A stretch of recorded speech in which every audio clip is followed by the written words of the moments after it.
سيدنا وحبيبنا وشفينا رسول الله محمد بن عبد الله وعلى آله وأصحابه وأزواجه وذريته وأهل بيته أجمعين وإلى حضرة النبي الفاتحة.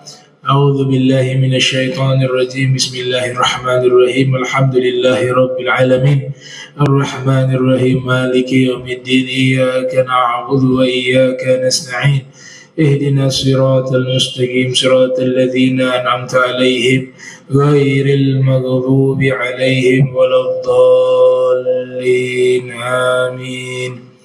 السلام عليكم ورحمة الله وبركاته. الحمد لله رب العالمين. اللهم صل وسلم على سيدنا محمد خاتم النبيين وعلى آله وصحبه أجمعين. أما بعد، سبحانك لا علم لنا إلا ما علمتنا إنك أنت العليم الحكيم. ربي اشرح لي صدري ويسر لي أمري واحلل عقدة من لساني يفقه قولي وسدد لساني واهدي قلبي بحق سيدنا محمد صلى الله عليه وآله وبارك وسلم. يا من هو في علوه كائن، يا من هو في فعل حميد، يا من هو في مجده متين. اللهم أكرمنا بنور الفهم وأخرجنا من ظلمات الوهم وارزقنا فهم النبيين وحفظ المرسلين وإلهام ملائكة المقربين. ربنا زدنا علما وفهما وعقلا يا أكرم الأكرمين بحق سيدنا محمد خاتم الأنبياء والمرسلين يا رحمن يا رحيم. وصلى الله على سيدنا محمد وعلى آله وصحبه وبارك وسلم والحمد لله رب العالمين. قال المصنف رحمه الله ورضي الله تعالى عنه وأرضاه ونفعنا به وبعلومه في الدارين آمين يا رب العالمين. رضي الله عنكم.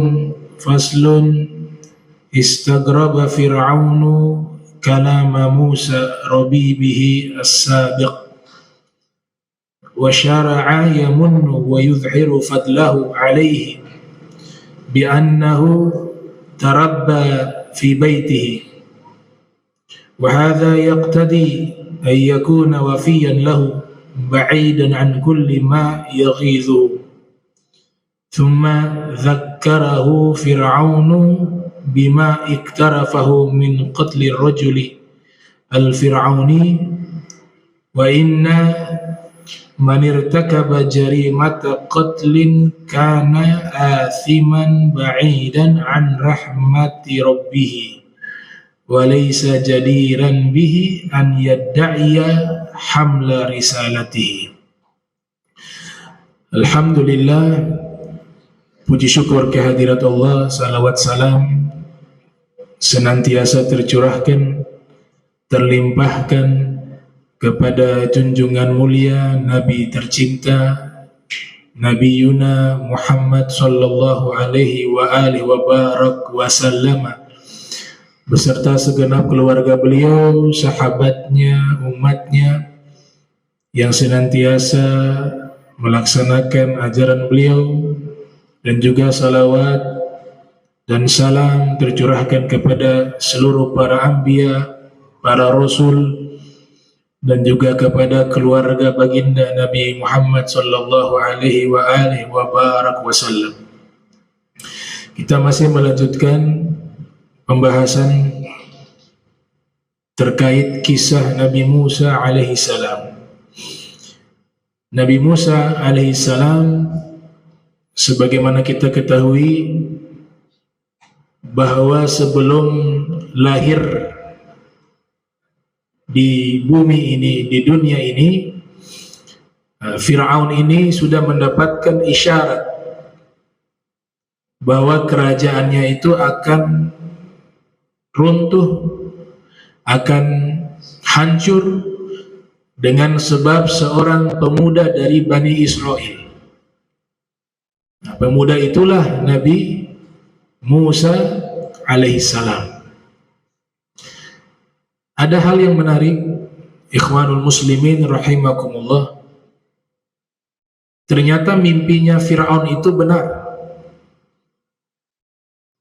Ya, mimpinya Firaun itu benar, bahwa kerajaannya itu akan binasa dan hancur di tangan Nabi Musa. Di saat mengejar Nabi Musa dan Allah tenggelamkan Firaun dengan seluruh pasukannya, semuanya binasa. Nah, itu yang menjadi pertanyaan, apakah mimpinya orang-orang kafir, mimpinya orang-orang musyrik, atau mimpinya orang-orang yang tidak beriman kepada Allah itu, apa ada kalanya benar ataukah salah? Kalau merujuk daripada cerita di dalam Al-Quran, kita membaca ceritanya Nabi Yusuf alaihissalam, penguasanya juga bermimpi, ternyata mimpinya benar. Begitu juga Firaun bermimpi, ternyata mimpinya benar, padahal mereka bukan orang beriman. Ini jadi satu pertanyaan. Itu yang pertama. Yang kedua, apakah mimpi ini bisa dijadikan satu bidang ilmu yang khusus ataukah terlarang untuk dipelajari? Ini juga jadi pertanyaan. Dan yang ketiga, apakah mimpi itu yang kita ketahui ya, mimpinya para nabi wahyu. Ru'ya al-anbiya'i wahyun. Mimpinya para nabi adalah wahyu. Dibacanya ru'ya ya, jangan ru'yah. Ini perbedaannya. Kalau ru'ya tanpa tak marbutoh, ru'ya saja. Dan juga ada ru'ya menggunakan ta marbutoh di bagian akhirnya, bagian belakangnya, ru'yatun. Ada ru'ya, ada ru'yatun. Walaupun dia berasal dari kata yang sama, dia dibentuk dari kata melihat, ro'a ya ro', tapi maknanya berbeda. Ya, al-farqu baina ru'ya wa ru'yah itu beda. Kalau ru'ya tanpa ta marbutoh di belakang, ru'ya itu artinya mimpi, melihat tapi di alam mimpi. Kalau ditambah ta marbutoh di belakang, ru'yatun itu melihat di alam nyata, melihat di saat yaqzatan, sadar. Ini yang harus kita bedakan dulu biar bisa paham. Jangan sampai salah melafatkan dan salah membaca, puncaknya salah memahami. Jadi kalau ru'ya tanpa ta marbutoh artinya melihat di dalam mimpi. Kalau ta marbutohnya di belakang, melihat di alam nyata. Baik, yang pertama tadi, apakah mimpinya orang-orang kafir itu ada kalanya benar? Maka kita harus jelaskan mimpi ini apa sebenarnya. Apakah mimpi ini bisa jadi satu pembahasan ilmu yang bisa dibuktikan secara empiris, dibuktikan secara saintis? Nah, kita harus cari tahu dulu. Mimpi ini disebutkan di dalam Al-Quran, dia adalah salah satu cabang ilmu. Para ulama memandang ada dua kelompok. Ada yang mengharamkan, disebut dengan ilmu ta'biri ru'yah. Jadi sudah jadi satu ilmu mustaqil, satu ilmu yang independen, namanya ilmu mentakwilkan mimpi. Ibnu Khaldun, seorang sejarawan dan seorang sosiolog, di dalam kitab Muqaddimahnya yang lahir tahun 732 Hijriah, wafat 808 Hijriah. Nah, beliau menyatakan satu pernyataan yang menarik menurut saya, karena di situ beliau katakan ilmu takwil mimpi itu bagian dari ilmu syariat. Tentu dengan bisyurutin. Tidak sembarangan orang mampu mentakwilkan. Tapi beliau katakan ini satu bidang ilmu. Terlepas dari dua kelompok ulama, yang satunya menyatakan boleh mempelajari, yang lainnya melarang karena itu perkara-perkara gaib. Ada dua kelompok ulama. Namun Ibnu Khaldun berpendapat bahwa ilmu takwil mimpi atau ilmu ta'bir ru'yah ini adalah satu bidang ilmu daripada ilmu syariat Islam, dan ini istimewanya agama Islam, diantaranya adalah memiliki ilmu takwil mimpi. Agama-agama lain tidak ada. Di situ juga dikatakan bahwa ilmu ini salah satu ilmu yang sangat sulit, bukan ilmu yang mudah, sehingga setiap orang bisa mentakwilkan mimpinya. Ada aturannya, ada ilmunya. Tidak semua orang mampu mentakwilkan. Dinyatakan sebagai satu bidang ilmu karena pertama di surat Yusuf, di situ jelas Allah nyatakan ketika mengajarkan kepada Nabi Yusuf ilmu, disebut dengan kata yu'allimuka. Kata yu'allimuka di sini artinya apa? Dia, Allah, mengajarkan ilmu kepada engkau. Dari lafaz Al-Quran sudah jelas, ia adalah satu bidang ilmu. Ta'wil ahadith. Dia, Allah, mengajarkan kepada wahai Nabi Yusuf ta'wil ahadith, ay ru'yah. Ahadith maknanya mimpi. Nabi yang terkenal diberikan ilmu tersebut adalah Nabi Yusuf. Nah, sebab itulah kalau ada orang bermimpi bertemu dengan Nabi Yusuf, dia akan diberikan ilmu takwil mimpi. Salah satu tokoh tabi'in mengalami itu. Tabi'in bernama Imam Muhammad bin Sirin, murid dari sahabat Sayyidina Anas bin Malik. Beliau bermimpi bertemu Nabi Yusuf dengan 3 orang para nabi lainnya, ada Nabi Ibrahim dan beberapa nabi lainnya. Ketika itu bertemu dengan Nabi Yusuf alaihissalam, kemudian beliau ingin Nabi Yusuf mengajarkan kepadanya ilmu takwil mimpi. Dalam mimpinya Muhammad bin Sirin. Kemudian Nabi Yusuf membuka mulutnya, coba kau lihat apa yang ada di dalam mulutku. Maka dilihat oleh Muhammad bin Sirin, yang dilihat hanya lisan, lidah. Ia katakan, wahai Nabi Yusuf, saya lihat lidah. Coba kau lihat lagi yang kedua kali, dilihat langit-langit mulut. Kata Nabi Yusuf, coba kau lihat yang ketiga kalinya, coba lihat apa isi di mulutku. Ternyata waktu dilihat golbun, hatinya Nabi Yusuf. Nah, setelah itu Muhammad bin Sirin diizinkan oleh Nabi Yusuf dan diberikan dengan izinnya Allah tentunya, dapat namanya pembukaan ilmu takwil mimpi. Dia bangun dari tidurnya pada waktu itu sudah mendapatkan keahlian ilmu takwil mimpi, dan itu terkenal di kalangan para tabi'in.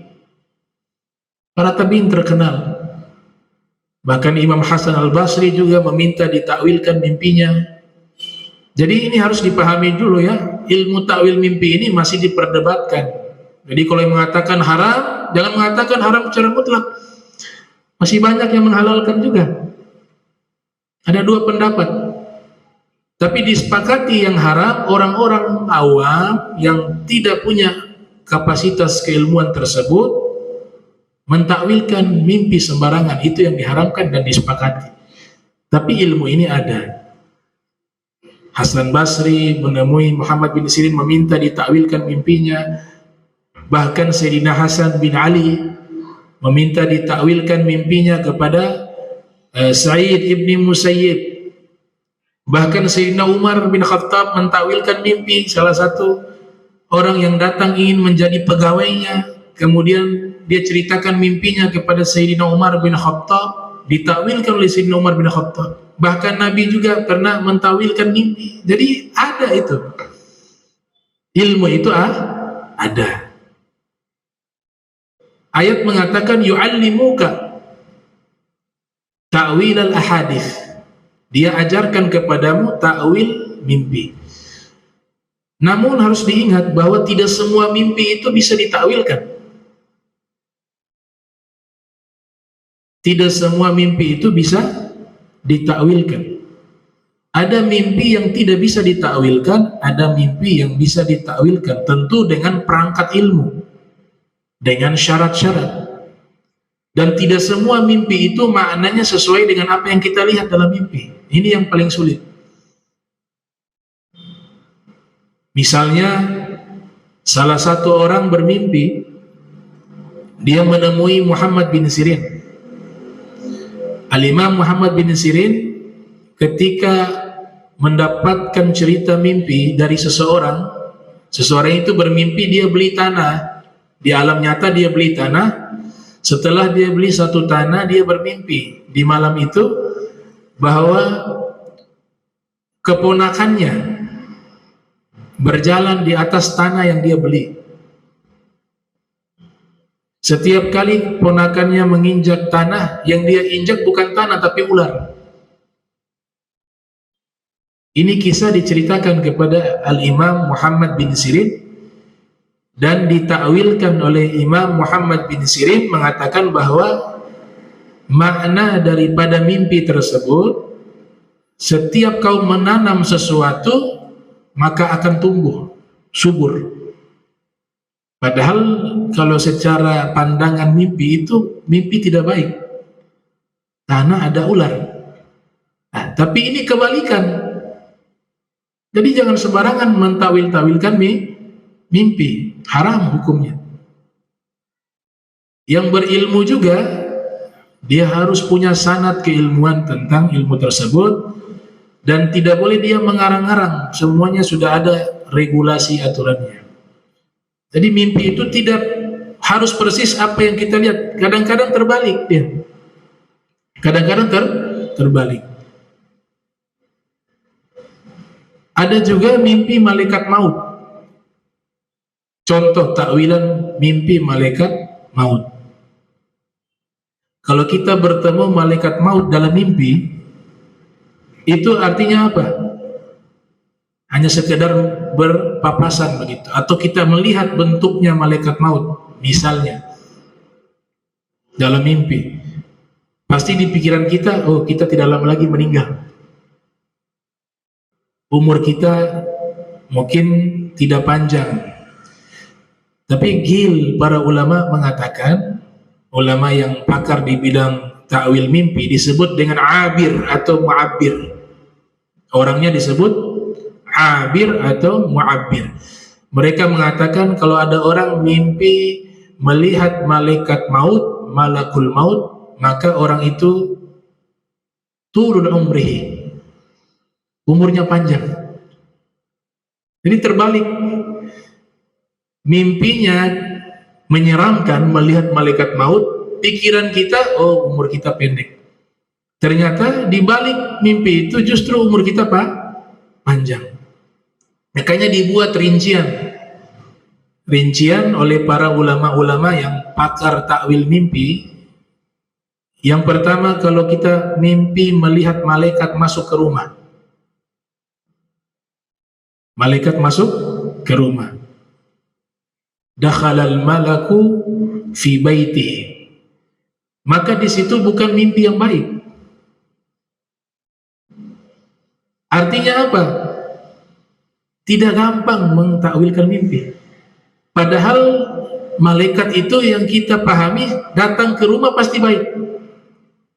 Ternyata di dalam mimpi kalau ada malaikat masuk ke dalam rumah kita, itu kita diperintahkan faliyahzar,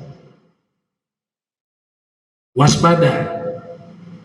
Ya, dalam waktu dekat dakhala lisun fi baitihi, akan ada maling masuk ke rumahnya. Contoh itu. Ini contoh saya sebutkan bukan dari saya, bukan saya karang. Ini pendapat para ulama-ulama ahli ta'wil mimpi. Nah, sekarang balik ke pembahasan tadi. Firaun mimpinya ternyata benar. Namrud mimpinya juga ternyata benar.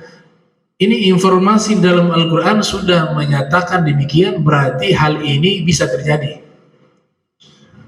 Orang kafir, orang-orang musyrik, musuh-musuhnya Allah bisa diberikan mimpi yang benar oleh Allah Ta'ala. Nah, disinilah yang disebut oleh Nabi Muhammad, mimpi yang bisa ditakwil hanya satu, yang dua tidak bisa ditakwil. Jadi mimpinya kita ini, Nabi sabdakan di dalam hadis, mimpi itu terbagi tiga. Ar-ru'ya thalatha. Mimpi ada tiga macam. Yang pertama, faru'yal bushra minallah. Kalau mimpinya sifatnya baik, informasi yang baik dalam mimpi itu, atau kita melihat sesuatu yang baik di dalam mimpi itu sumbernya dari Allah. Karena di dalam hadis diriwayatkan oleh Imam Muslim yang lahir tahun 204 Hijriah, wafat 261 Hijriah, Rasulullah sallallahu alaihi wasallam bersabda, ar-ru'ya minallah wal hulmu minasyaitan. Mimpi baik sumbernya dari Allah, mimpi buruk sumbernya dari syaitan. Mimpi yang sumbernya dari Allah inilah yang bisa ditakwil. Adapun mimpi dari syaitan, Nabi sendiri mengatakan bahwa mimpi itu tidak akan terjadi. Mimpi yang tidak baik, mimpi yang buruk itu tidak terjadi kalau sumbernya dari syaitan. Sekarang Fir'aun mimpinya kerajaannya runtuh, Namrud juga demikian. Maka dimaksudkan mimpi yang baik ini dari Allah baik bagi orang beriman. Karena Fir'aun adalah orang yang jahat. Hancurnya Fir'aun itu adalah kabar gembira bagi orang beriman. Dan mimpinya mereka Allah yang berikan, sehingga ditakwilkan benar adanya. Ditakwilkan benar adanya. Mimpi yang kedua,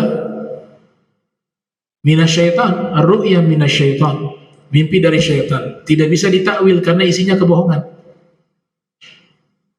isinya dusta.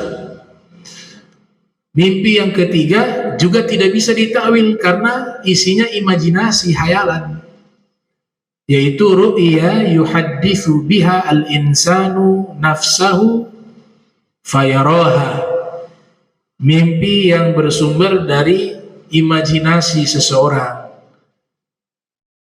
Dia imajinasi, dia berpikir tentang sesuatu sampai terbawa di dalam tidurnya. Nah, mimpi semacam ini mimpi yang dusta, nggak bisa ditakwil. Jadi yang ditakwil hanya mimpi yang bersumbernya dari Allah Subhanahu wa Ta'ala. Nah, mimpi malaikat itu dari Allah. Mimpi Nabi Muhammad itu juga dari Allah. Mimpi para nabi juga dari Allah. Al-Imam Muhammad bin Sirin di dalam kitabnya Tafsirul Ahlam dinisbatkan kepada beliau. Pembahasan pertama, mimpi melihat Allah. Situ saya pernah bahas khusus masalah mimpi melihat Allah. Ya, bahwa tidak bisa kita melihat Allah di dunia ini. Walaupun dalam mimpi. Imam Nawawi mengatakan yang dia lihat hanya gambaran-gambaran. Dia lihat hanya ma'na min ma'ani, hanya makna-maknanya saja, tapi hakikatnya bukan. Dan itu mungkin terjadi. Yang kedua, mimpi melihat para nabi, itu dibahas sesuai urutan. Mimpi melihat Allah, mimpi melihat para nabi. Yang ketiga, mimpi melihat malaikat. Nama kitabnya Tafsirul Ahlam. Ada ulama juga yang menulis kitab tentang takwil mimpi, ya, bernama Al-Imam An-Nablusi, juga menulis kitab tentang takwil mimpi. Yang ingin saya sampaikan di sini bahwa kenabian itu sudah terputus. Wahyu yang lewat mimpi sudah tidak ada lagi. Karena para nabi yang paling akhir adalah Nabi Muhammad SAW, dan yang berhak mendapatkan wahyu hanya kalangan para nabi, para rasul. Itu ditegaskan oleh Nabi Muhammad. Zahabat an-nubuwah wa bakiyat al-mubasyirat. Wahyu untuk para nabi sudah berlalu, sudah tidak ada. Tapi yang masih ada, kata Nabi, apa? Al-mubasyirat. Mimpi-mimpi baik itu masih ada. Bahkan di dalam riwayat yang sahih dikeluarkan oleh Imam Bukhari yang lahir tahun 194 Hijriah, wafat 256 Hijriah, Rasul bersabda, "Ar-ru'ya as-salihah juz'un min sittatin wa arba'ina juz'a minan nubuwah." Mimpi yang baik itu bagian dari satu cabang dari 46 cabang kenabian. Jadi dia terkoneksi dengan wahyu, tapi bukan wahyu. Lewat mana? Ada dua untuk orang beriman. Lewat mimpinya. Yang kedua lewat firasat. Wa fil hadits ittaqu firasatal mu'mini fa innahu yanzuru binurillah. Hati-hati dengan firasat orang beriman, mereka melihat dengan cahaya Allah. Jadi ada dua senjata, karena wahyu sudah tidak mungkin. Tapi Allah istimewakan umat Nabi Muhammad masih lewat apa? Lewat mimpi dan juga lewat firasat. Tapi dipilih oleh orang tertentu. Makanya lafaz yang Nabi gunakan mukmin di situ. Mimpi orang beriman saja yang bisa dipegang. Dan kita dilarang menceritakan mimpi-mimpi yang buruk. Mimpi-mimpi yang tidak baik. Bahkan diajarkan oleh Nabi, kalau mimpi buruk, isyarat meludah di sisi kiri. Kemudian bacalah doa-doa perlindungan atau surat-surat yang Nabi ajarkan di dalam hadis Asy-Syarif. Jadi mimpi itu masih ada, mimpi yang solehah atau ar-ru'ya as-solehah. Itu bisa ditakwilkan. Kembali tadi, takwilan misalnya mimpi melihat malakal atau malakul maut.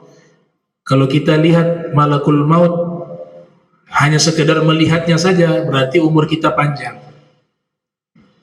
Kalau kita lihat dalam mimpi, ketika melihat malakul maut, malaikat maut itu dalam keadaan masrura. Jadi dalam mimpi ini kita lihat bertemu malaikat maut, dan malaikat maut itu dalam keadaan senang. Kita juga dalam keadaan senang. Saya rasa kalau malaikat maut ada ini, kita tidak mungkin akan senang mau bertemu malaikat maut. Kami di pesantren dulu ada satu kawan, teman kami namanya Israil. Ada namanya Israil. Ada Israfil ya. Ada Israil. Israil kan pencabut nyawa ya. Setiap ada dia kami tegang. Ya, itu masih orang. Namanya siapa? Israil. Tapi kalau dalam mimpi kita bertemu malaikat maut, malaikat mautnya masrura dan kita juga senang di dalam mimpi itu, maka takwilnya adalah mata syahidah. Kalau nanti dia meninggal dunia dalam keadaan syahid fisabilillah. Kemudian takwil mimpi yang kedua, kalau bertemu malaikat maut, kemudian dia melihat malaikat maut itu marah, maka itu takwilnya adalah orang tersebut akan mati, wafat dalam keadaan berdosa dan dosanya belum dimaafkan Allah. Kalau dia mimpi melihat malaikat maut dalam keadaan marah kepadanya, maka itu pertanda dia meninggal nanti dalam keadaan berdosa dan tidak bertobat kepada Allah Ta'ala. Memang tidak mutlak ya, tapi begitulah takwilan para ulama. Nah, beruntung kalau ada orang yang dengar ini ceramah, kemudian dia mimpi bertemu malaikat maut marah kepadanya, berarti dia harus bertobat. Apakah bisa selamat? Bisa. Tidak ada yang tidak mungkin. Semuanya itu kehendak Allah Ta'ala. Jadi ada kalanya mimpi itu punya sisi baiknya, ada kalanya sisi buruk. Nah, orang yang seandainya dia diberikan keahlian di bidang ilmu itu juga harus bijak. Harus bijak, tidak semua harus dia sampaikan. Misalnya mimpinya, dia mimpi kejadian begini-begini, ternyata di dalam takwilnya, oh ini orang besok meninggal. Nah, mendingan jangan dikasih tahu. Apa takwilan itu? Sudah wallahu alam saja. Apalagi kematian rahasianya Allah. Seandainya dikasih tahu, ini takwilan mimpimu, kamu besok meninggal dunia. Belum besok, sebentar dia sudah meninggal. Stres. Jadi harus bijak. Kemudian mimpi melihat malaikat maut yang ketiga. Tadi yang pertama panjang umur itu pengantar, tapi yang tiga ini yang ditakwilkan oleh ulama. Yang urutannya ke satu, kedua, ketiga, melihat malaikat maut senang, dia juga senang, berarti meninggal syahid fisabilillah. Yang kedua, melihat malaikat maut dalam mimpi dalam keadaan marah, maka dia meninggal dalam keadaan membawa dosa dan belum bertobat kepada Allah atau belum diterima oleh Allah. Yang ketiga, mimpi malaikat maut banting dia, dibanting dia. Kalau dibanting oleh malaikat maut dalam mimpi, summa mat, kemudian dia mati dalam mimpi itu, artinya tidak lama lagi dia meninggal. Nah, kayak begini nih jangan dikasih tahu orang nih.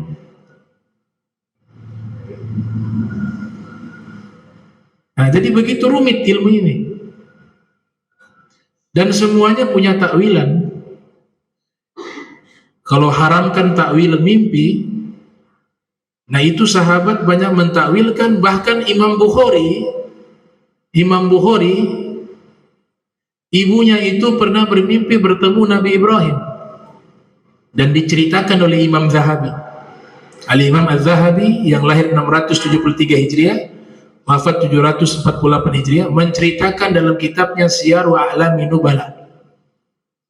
Imam Bukhari waktu lahir matanya buta, sedangkan harapan ibunda beliau ingin anaknya ini kelak menjadi ulama besar. Sang ibu berdoa terus-menerus di tiap malamnya, sampai pada akhirnya bermimpi berjumpa Nabi Ibrahim. Ketika bermimpi berjumpa Nabi Ibrahim, besok harinya mata Imam Bukhari sembuh, bisa melihat lagi. Jadi orang yang buta, kemudian dia bermimpi Nabi Ibrahim, maka penyakit butanya itu akan diangkat oleh Allah. Sebagaimana Imam Al-Bukhari. Nah, mimpi yang ketiga tadi, imajinasi. Ya, imajinasi tidak bisa ditakwilkan. Mimpi yang bersumber dari syaitan juga tidak bisa ditakwilkan. Mimpi yang bersumber dari Allah itu yang bisa ditakwilkan. Al-Imam Ja'far As-Shadiq ibn Muhammad Al-Baqir yang lahir tahun 83 Hijriah, wafat 148 Hijriah, mengatakan mimpi yang paling benar itu adalah mimpi di siang hari. Orang tidur siang. Waktu sunnah namanya apa? Qailulah. Waktu qailulah. Sebelum zuhur ada sunnah tidur sesaat. Kata Imam Ja'far As-Shadiq, asdaqu ru'ya qailulah. Mimpi yang paling benar itu, potensi kebenaran mimpi itu adalah mimpi di waktu qailulah.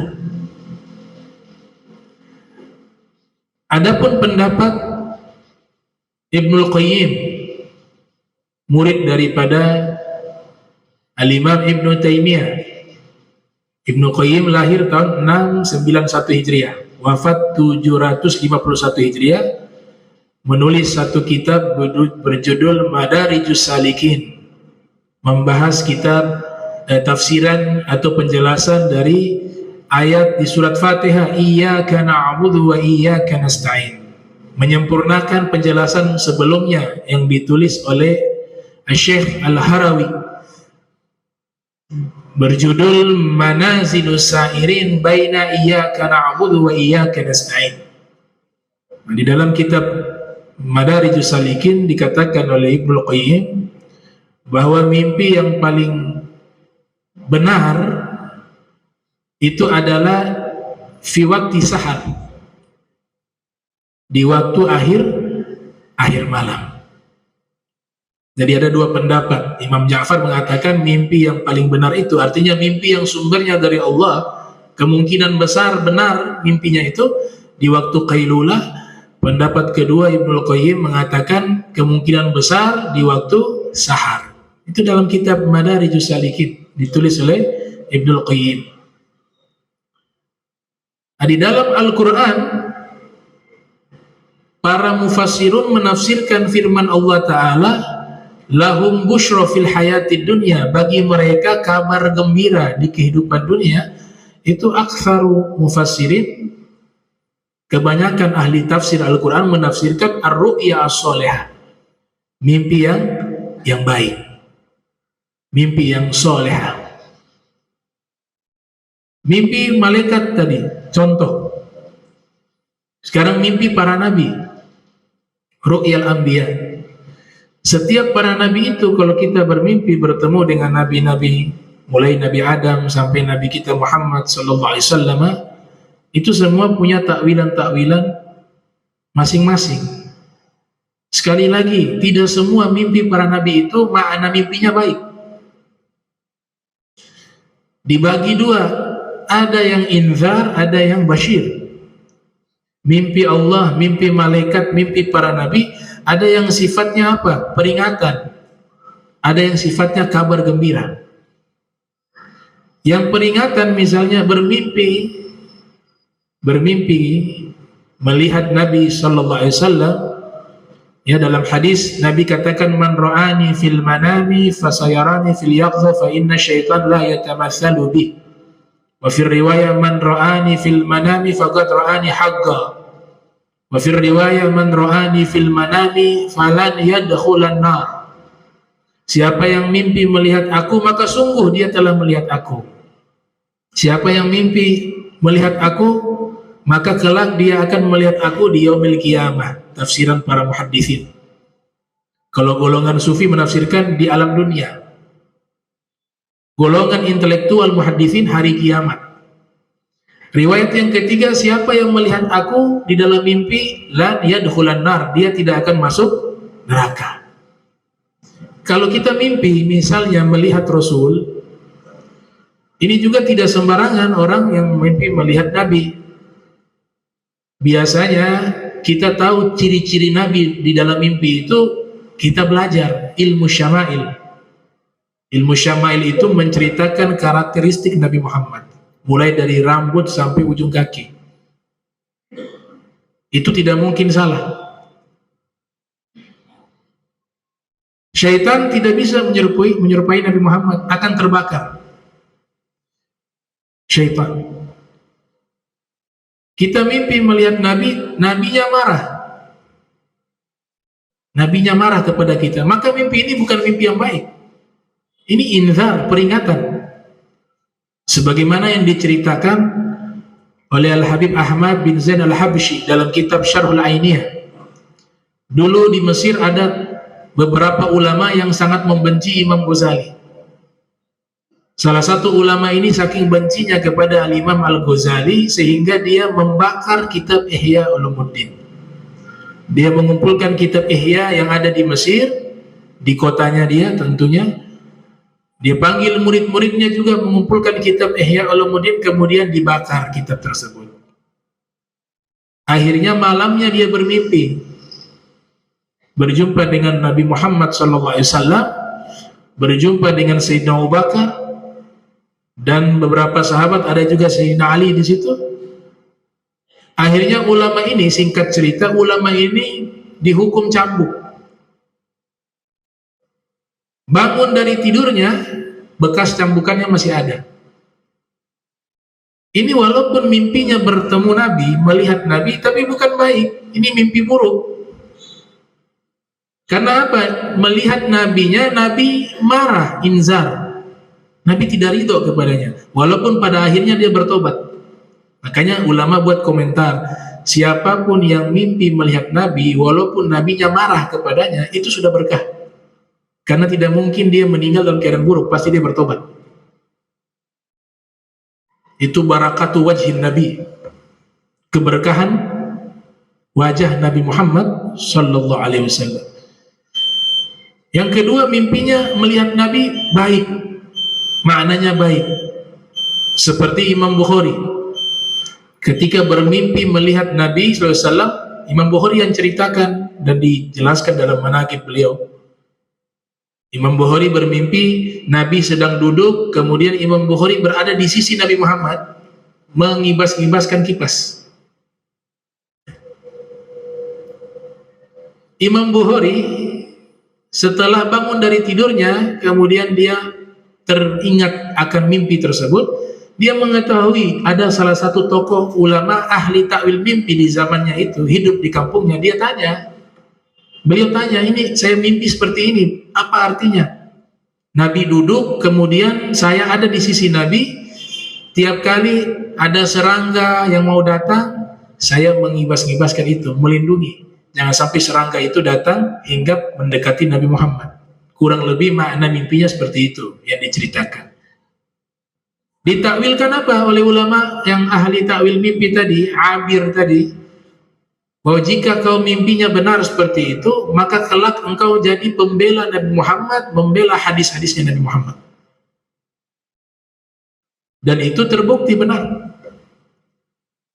Ashahul kutub, ya, paling sahihnya kitab hadis menurut ulama ahli sunnati wal jamaah adalah kitab Sahih al-Bukhari.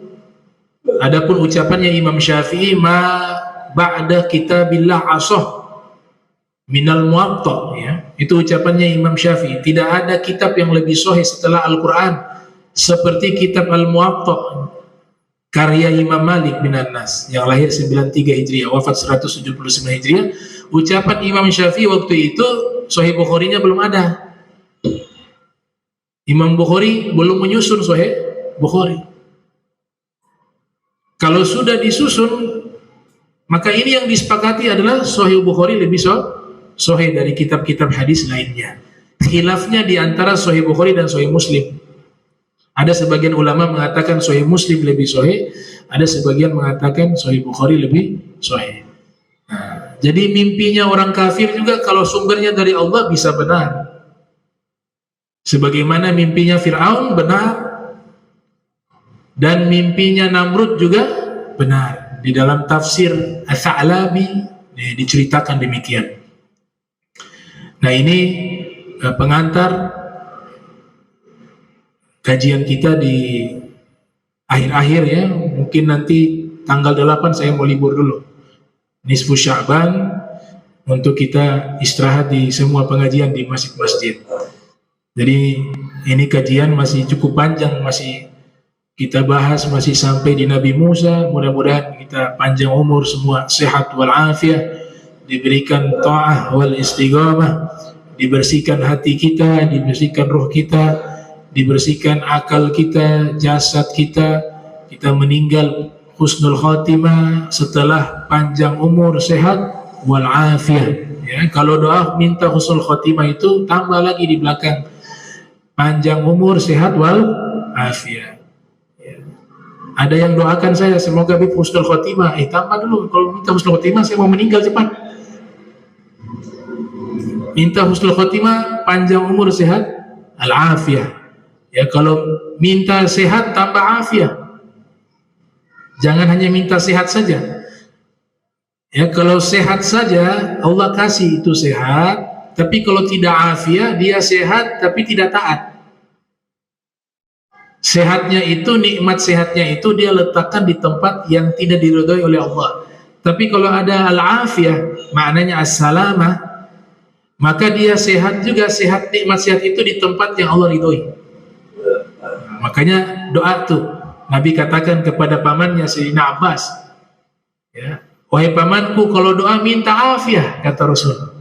Tidak ada nikmat yang paling besar ba'dal iman seperti afiah, sehat wal afiah. Allahumma jam'ana hadza jam'a marhuma wa tafarraqna min ba'di tafarraqa ma'suma wa la tajal minna wa la minna syakila mahruma. Subhanaka bihamdika asyhadu an tastaghfiruka wa atubu ilaik. Wa sallallahu ala sayyidina Muhammadin wa ala alihi wa sahbihi wa baraka wasallam. Wa lafu minkum wassalamu alaikum warahmatullahi wabarakatuh.